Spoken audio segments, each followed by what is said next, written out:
Now write a C program to find the length of a string without using strlen function. We have already seen the program to find the length of the string by making use of the built-in string function, that is strlen. Now we'll see program to find the length of the string without using the built-in strlen function.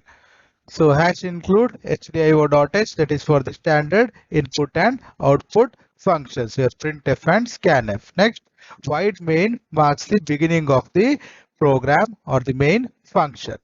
Now I have declared and initialized a string str here. The width I have given or the size I have given is 10, so it can hold up to maximum 9 characters plus the null character to indicate the end of the string. I initialized it as hi. So it consists of two characters h and I. I have used here double quotes. That is why I need not explicitly specify the null character. Now in len I have taken here two variables, integer variables I have declared. Len equal to 0. So len I have initialized to 0, and another variable I have declared is I. Now len is used to compute the length of the string. Length of the string is nothing but the number of characters in the string. So length is a integer. Then I have used here to access each individual element of the string. So I will access each and every element of the string by making use of a for loop. So for I equal to 0 till str of I is not equal to the null character, that is the end of the string. So now we'll see the example here given. For I equal to 0, so I is initialized to 0. Next, str of I is not equal to the null character. So str of 0 is not equal to null character. So str of 0, the value stored is h, which is not equal to the null character. So it is true. So control will come inside the for loop len plus plus. So now length will be incremented by 1. Length was 0. Now length will be 1. Next, I will be incremented by 1. I becomes 1. So now again the condition is checked. str of 1 is not equal to the null character. str of 1, the value stored is I. I is not equal to the null character. So condition is true. So control will come inside the for loop. So len will be incremented by 1. Length becomes 2 now. So again I is now incremented. I becomes 2. Once I becomes 2, the condition str of I not equal to null character, that condition is checked. Now str of I becomes now str of 2. str of 2, the value stored is null character. That is why str of 2 not equal to null condition fails. So the control will come outside the for loop. Now the length, the value stored in length is 2, which is the number of characters in the given string. So printf, the length of the string is %d / n comma len. So this will display the length of the string as 2. So now write a C program to copy one string into other without using strcpy, that is without using the built-in function string copy. Now here first string I have declared is str1. The size I have given is 10 and you initialized it with the value as hello. Then another string I have declared str2. So now I'll copy the contents of string 1 into string 2. So I'll have to access each individual element and then copy the content into the other string. So I need an index. So I have initialized int I equal to 0 here. You can also write as int I because it will be initialized in the for loop. So int I that is the index to access each individual element from one string and then copy it to another string. So again I'll make use of the for loop here for I equal to 0 until str1 of I is not equal to null character, that is till the end of the first string. I'll copy it and move it to string 2. You can see the example here. So str for I equal to 0, then str1 of I is not equal to null character. So first I is 0, so str1 of 0, the value here is h, which is not equal to the null character. So condition is true. So control will come inside the for loop. So str2 of I equal to str1 of I. So str1 of 0, the value stored is h, will be copied to str2 of 0. So h is copied to str2 of 0. Then I will be incremented by 1. So I becomes 1 now. So str1 of I, str1 of 1, the value stored is e, which is not equal to null character. So condition is true. So that will be copied to str2 of I, str2 of 1, the content will be copied and the content becomes e now here. Next, similarly, I is incremented by 1, I becomes 2. So now str1 of 2, the value stored is L, which is not equal to null character. So it will be copied into location str2 of 2. So L will be copied to str2 of 2. Similarly, the str1 of 3, the value stored is L. Again, it will be copied to str2 of 3. Similarly, str1 of 4, the value stored is O, that will be copied to str2 of 4. Now, once when I becomes 5, the condition str1 of I not equal to null character is checked, but str1 of 5 is null character. So that is why str1 of 5 not equal to null becomes false. Control will come out of the for loop. Now HELLO is copied into string 2. Now we will have to append it with the null character to mark the end of the string. Since I is equal to 5 already, so here after the for loop I given str2 of I equal to null character. Str2 of I is str2 of 5 equal to null character. So the null character is appended to str2 to mark the end of the string. So now string 1 is percentage s slash n copied. String 2 is percentage s slash n. So string 1 and string 2 I am displaying here. Now write a C program to concatenate two strings without using strcat. We already seen the program using strcat to combine two strings. Now we will see how to combine two strings without using the strcat built-in function. So now here two strings I have declared and initialized it. First one is str1. I initialized it with the value as hello, and str2 is another string. I have declared it and I have initialized it with the value as hi. And then I have declared another string str3. The size I have given it as 10. So first I will copy str1, that is the first string, into string 3 and then append the second string to string 3. So two indexes I have taken here. Int I equal to 0. I is to access each individual characters from one string and copy it to another string. Then I have made use of another index here k and I initialized it to 0. This is used to append the second string str2 to the end of the string 3 after copying the string 1.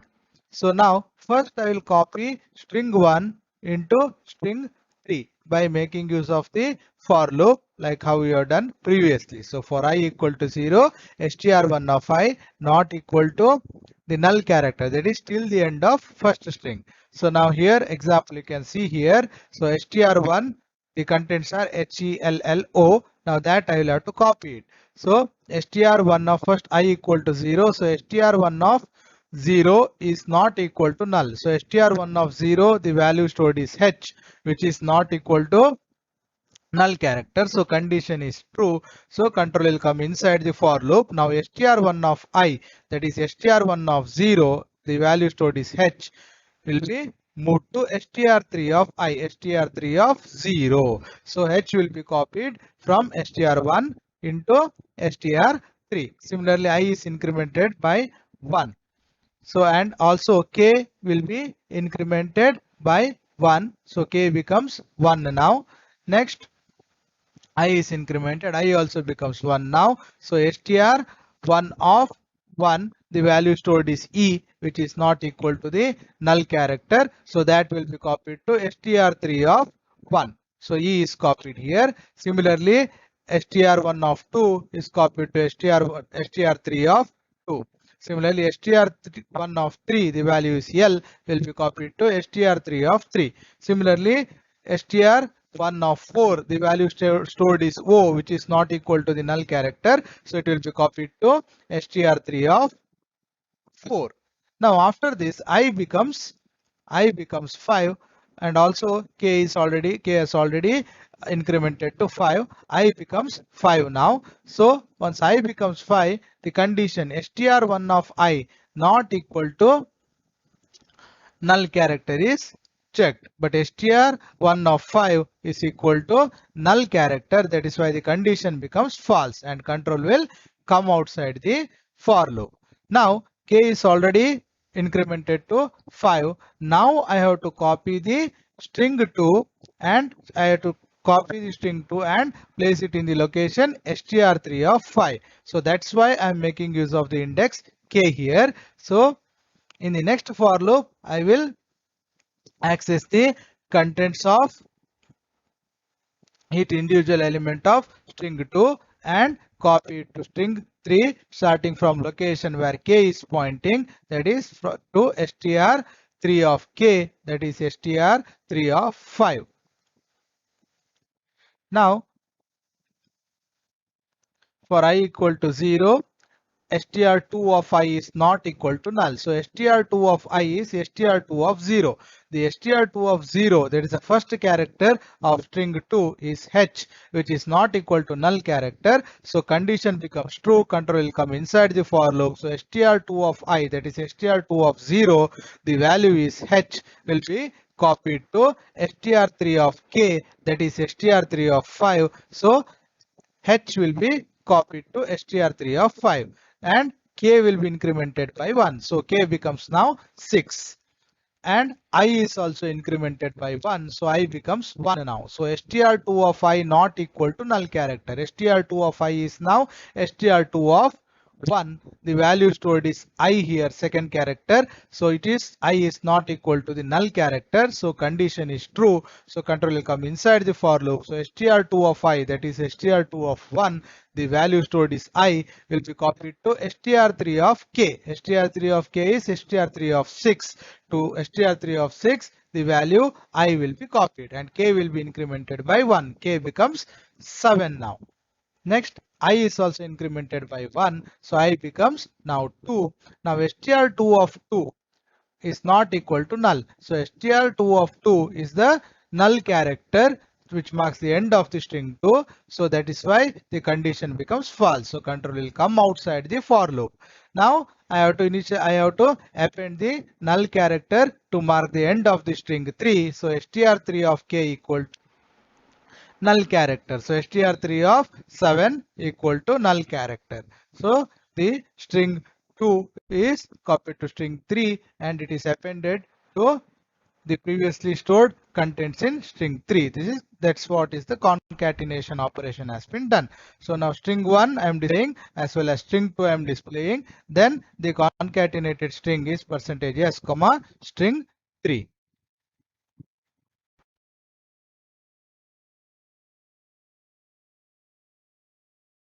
So next, program to check whether a given string is palindrome or not. Now I'll perform this check by making use of built-in function. So and this program I executed in turbo C. That's why I have made use of the conio.h header file. So hash include stdio.h, hash include conio.h, then hash include string.h. Because I'm using the string manipulation functions, built-in functions, so I'll have to make use of hash include string.h. In case of Linux platform or GCC compiler, you need not include conio.h.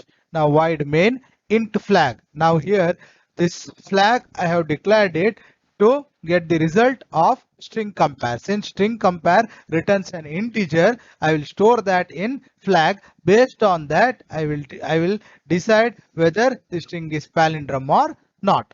Next, two strings I have declared here, str1 and str2. So str1 is the input string where I will store the given input. Then copy that string to string 2, because once I reverse the string, then I need the original string to compare and see whether it is palindrome or not. That is why I make use of another string, string 2 here. Next, CLR SCR. This is used only in case of turbo C. So that is declared under the header file conio.h. So clear screen is used when you run the program once, you give the output. Then next time when you run, the previous output should be cleaned. So that's why I'm using CLRACR clear screen command. Now this is used only in turbo C. In case of Linux, you need not use, or you should not use #include conio.h as well as CLRSCR. Next, print enter the string. So I'll accept the string and store it in str1. Next, the input string I will display it. So input string is str1. Now I made use of strcpy built-in function, strcpy string copy str2 comma str1. So first is the destination, second is the source. So contents from str1 will be copied to str2. Now I will reverse the original string str1. So str reverse of str1. This will reverse the input string or reverse the character stored in input string. Now the reversed string I will have to display. So reversed string is str1. After this, I have to compare both the strings. The reversed string is stored in str1 and the original string I already copied before reversing it into str2. So now I'll compare both. If they are same, it means it is palindrome. So str compare of str1 comma str2. Now strcmp will return 0 only if str1 and str2 are same. So that value will be stored in flag. So now if flag is equal to 0 means, if flag is 0, that means both the strings are palindrome. If not, strings are not palindrome. So printf %s is palindrome, comma str2, that is the original string. So str2 I am displaying it here. So %s, that is given string, is not palindrome. Then get ch I used. This is also used only in case of turbo C. It is also again declared under the header file #include conio.h. So this is used when you run the program, you want to come back to the console. For that purpose, we make use of get ch. This need not be used in case of your Linux or GC.